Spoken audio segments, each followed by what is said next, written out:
वर्ष 2026-27 का जो आम बजट है वो देश के सामने है और इसमें फोकस मैन्युफैक्चरिंग पे है, युवाओं पे है, विकसित भारत पे है। इस वक्त हमारे साथ छत्तीसगढ़ रायपुर से सांसद हैं बृजमोहन अग्रवाल जी। आपका संसद टीवी में बहुत बहुत स्वागत है। आपके नज़रिए से कैसा बजट? देखिए, ये बजट देश के विकास को, विकसित भारत की उड़ान को आसमान तक पहुंचाने वाला है। इस बजट में युवाओं के लिए समर्पित बजट है, ये गाँव के लिए समर्पित बजट है और इंफ्रास्ट्रक्चर में 11 लाख करोड़ पिछले वर्ष था।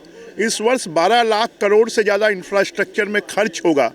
साथ में सेमीकंडक्टर, इलेक्ट्रॉनिक गुड्स, हमारे जो छात्र विदेश जाते हैं, जो पर्यटन करते हैं, उनको छूट दी गई है।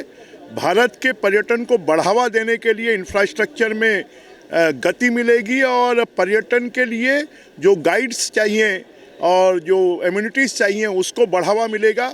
साथ में एजुकेशनल इंस्टीट्यूट को भी सबसे ज़्यादा स्किल डेवलपमेंट के ऊपर में इसमें एम्फेसिस किया गया है कि जिससे स्किल डेवलपमेंट बहुत तेज़ी से बढ़ेगा। और मुझे लगता है कि जब इंफ्रास्ट्रक्चर में 12 लाख करोड़ आएंगे तो देश की इकोनॉमी बूस्ट होगी और लोगों को रोज़गार मिलेगा। इसके साथ ही अगर आम आदमी के नज़रिए से समझें तो 17 दवाइयां हैं कैंसर से संबंधित, बाकी दवाइयां सस्ती हुई हैं। जन औषधि केंद्रों में पहले ही सस्ती दवाइयां मिल रही है। फिर आयुर्वेद से जुड़े संस्थान, राष्ट्रीय स्तर के संस्थान खुलेंगे। आप कैसा देखते हैं, स्वास्थ्य की दृष्टि से कैसा बजट?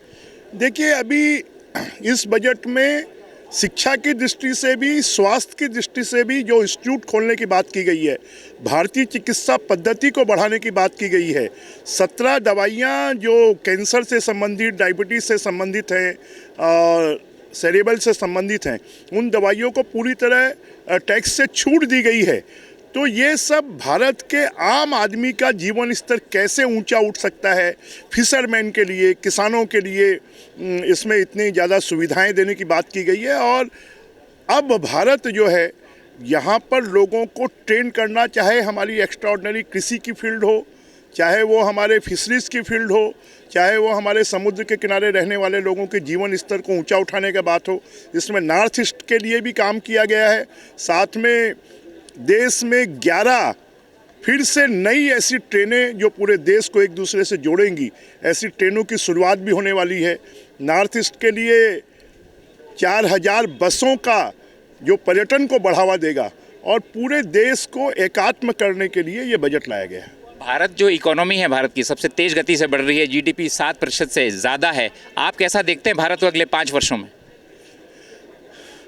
भारत कोरोना के बाद जब पूरे विश्व की अर्थव्यवस्था डगमगा गई थी और उसके बाद से भारत ने जितनी तेज़ी से ग्रो किया है और अभी भी हम 7% की इकोनॉमिक ग्रो में अभी भी हम तेज़ी से बढ़ रहे हैं। और मुझे लगता है ये भारत को स्थिर इकोनॉमी देता है, भारत को स्थिर विकास देता है और विकास को उड़ान देता है। तो ये बजट भारत के विकास को उड़ान देगा। बृजमोहन जी, संसद टीवी से बातचीत करने के लिए आपका बहुत बहुत धन्यवाद। चलिए, बहुत। तो बीजेपी सांसद बृजमोहन अग्रवाल जी का कहना है कि जो इंफ्रास्ट्रक्चर लेवल पे बजट बढ़ा है वो रोज़गार देगा और युवाओं को सशक्त करेगा।